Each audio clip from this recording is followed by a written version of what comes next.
So, being in the situation that we are in today, basically the unknown, I thought it would be interesting to dream a bit. Dream of a possible time where the Hindi film industry envisions beyond what is considered financially viable. A time where we can celebrate characters that Indian creators have made popular. I thought bringing in the forefront possible crossovers of characters or universes that would lead to dream film projects. Some of the most impressive examples that have incorporated characters from films coming in and out of other films as if coexisting in the same world include the Marvel Cinematic Universe, Alien vs. Predator, and the League of Extraordinary Gentlemen. So Captain America Civil War would see an appearance by Spider-Man, Spider-Man would see an appearance by Tony Stark mentoring Peter Parker, and all of this would culminate in all of the characters fighting Thanos in Endgame. Where more or less, this is only being done in the Hindi film industry by the Rohit Shetty Cop universe. Here's me coming up with possible crossovers that would create havoc in the box office and have audiences super excited. Bhavesh Joshi and Surya. So the most iconic, original and sadly underrated superhero films that I have seen in the last 5 years include the Vikramaditya Motwane directed film Bhavesh Joshi Superhero and the Vasant Bala directed film Mard Ko Dard Nahi Hota. Bhavesh Joshi focuses on Sikku who avenges the murder of the original Insaf man, his best friend Bhavesh Joshi, by exposing administrative and political corruption pertaining to water supply in Mumbai. A common man who learns the trade of martial arts enraged by the loss of his best friend, only fighting unwanted elements of society. Mard Ko Dard Nahi Hota on the other hand focuses on Surya, a boy with a condition called congenital insensitivity to pain, learns martial arts through VHS tapes and recordings of the one-legged man, Karate Mani. How Surya and his childhood love Supri reunite to retrieve the locket of karate money from his arch nemesis and twin brother Jimmy ends with Money going to jail and Jimmy dying in the process. Another humble superhero film set in Mumbai. The integration of both these characters in a shared universe would be simply iconic. Firstly, both the characters are set in the same city and possess powers and motives that can still revolve around a story grounded in reality. Fight morally corrupt individuals with a set of skills they have acquired. Imagine a premise where budgets are being cut in the city of Mumbai regarding ration shops, leading to inferior goods being provided to the underprivileged sections of society, only to fill the deep pockets of politicians, where Bhavesh Joshi attempts a sting operation to reveal the corrupt practices of the political party in power. The political goons catch hold of him, only to try and annihilate him. This transitions to Surya and Supri coming to Bhavesh's aid, only to combat the goons and make sure the public knows the real truth. How this convoluted premise intertwines between political pressure, corrupt practices, rile up public opinion, and the most effective and underdog story would be a brilliant film incorporating two of our favorite Indian superheroes.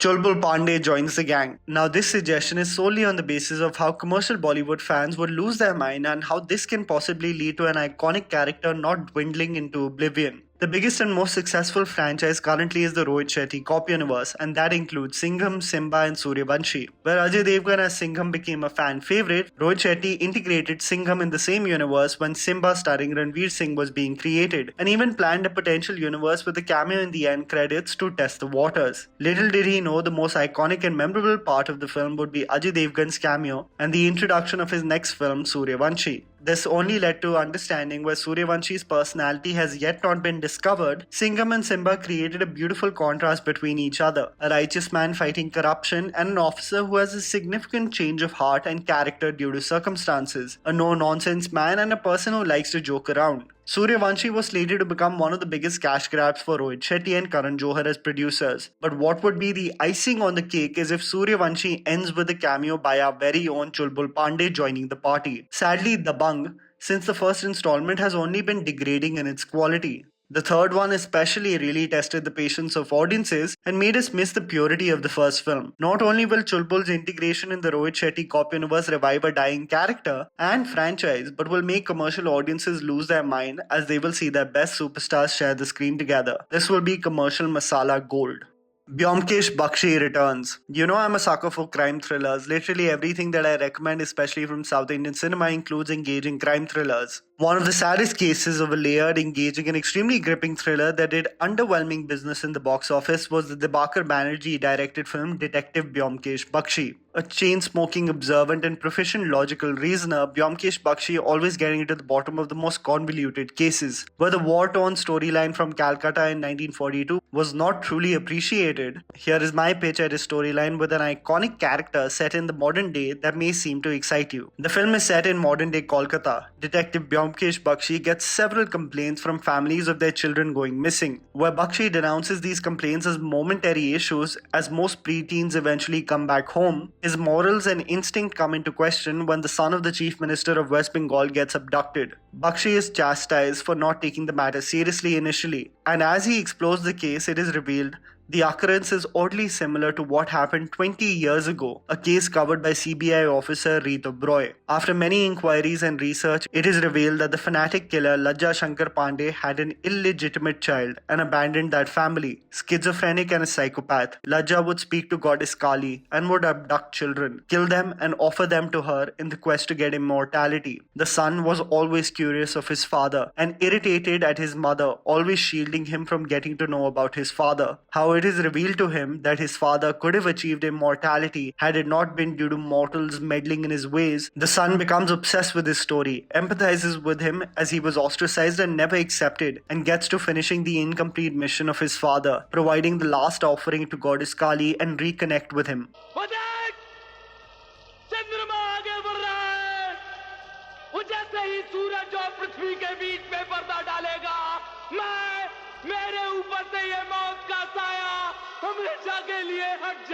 The twisted tale of fanaticism, crime, and BYOMKESH getting to the bottom of the case would be something I would instantly pay to witness in theatres.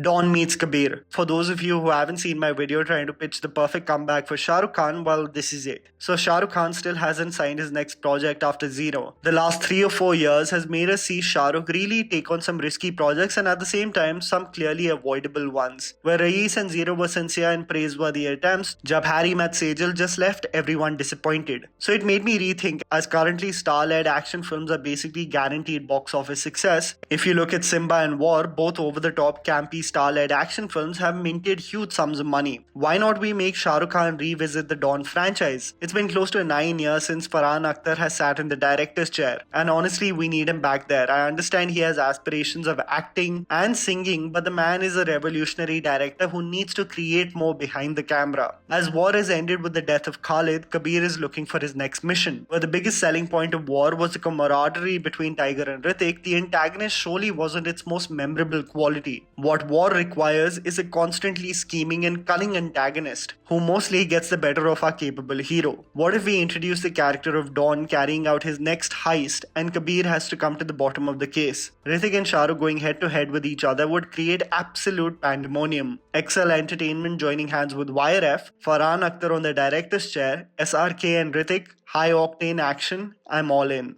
Mardaani 3. Mardaani 2 was an extremely compelling thriller. It was a perfect cat and mouse trail, Shivani Shivaji Roy seeking for the psychotic killer Sunny, responsible for the murder of several outspoken women. Where the screenplay of the film was designed brilliantly, developing intrigue as well as anxiety, from a character standpoint it provided a simple approach, a man with a traumatic past killing innocent women. This leads to the main character never really doubting her motivation to catch the unhinged psychopath. The most interesting antagonists are those ones who sort of have a point in the grand scheme of things. Their ways might be excessive, but philosophically, they may make you think and in some cases even support their argument. For example, Thanos wanted to restore the ecosystem and remind humans of their destructive ways. The villain from Watchmen kills millions for the sake of billions, who could have died with a war. So my pitch is for Shivani Shivaji Rao in Mardaani 3. Shivani notices that the dead bodies of men under trial for sexual abuse, assault and murder cases are being found in the city of Lucknow. The city is divided. Where the majority faction celebrates the murders of these perpetrators, a small portion protests as these individuals were not convicted and were under trial. It is revealed that the person behind these gruesome murders is Shakti. The character's origin story is inspired from that of Shakti from Raj Comics. Shakti was prohibited from marrying the love of her life and was forced to marry an ignorant and violent man by her father. When Shakti gave birth to a baby girl, the husband, in cahoots with the doctor, killed the girl child. The second time,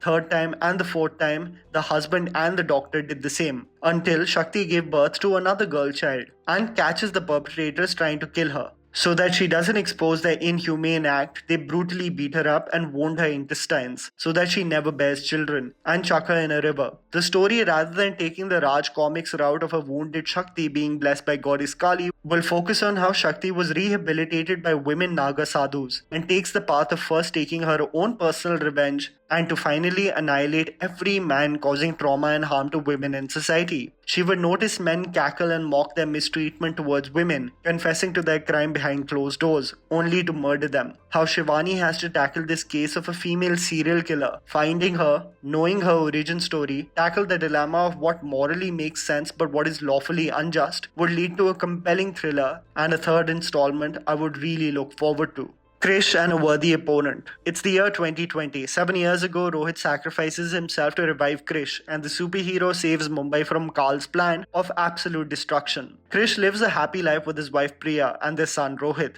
who possesses superpowers as well. The issue with most villains in the KRRISH franchise is that they are simply evil. Narsudin Shah's Siddhant Arya wants a computer that can tell the future for his own personal gain. Karl, with his minion mutants, just wants to profit from an antidote and eventually annihilate Mumbai. What we need is a man who can be a worthy opponent for KRRISH, but can also make the superhero question his own moral fabric. KRRISH has never doubted himself while combating his villains, and therefore a brilliant and compelling storyline can include a forgotten national hero gone rogue. What happened to Mr. India? A national hero suddenly gone missing after saving Mumbai in 1987 from Mogambo's evil plan. What happened in 2000 was known to no one. A decrepit Arun Verma with his wife Seema live a fulfilling life, managing their orphanage with hundreds of children. But when a human trafficking racket with political ties leads to several abductions, Arun tries to combat the goons and come to the bottom of the case, only to find out the home he created for hundreds of children is burning in front of him, leaving his entire family reduced to ashes. Arun seeks for help,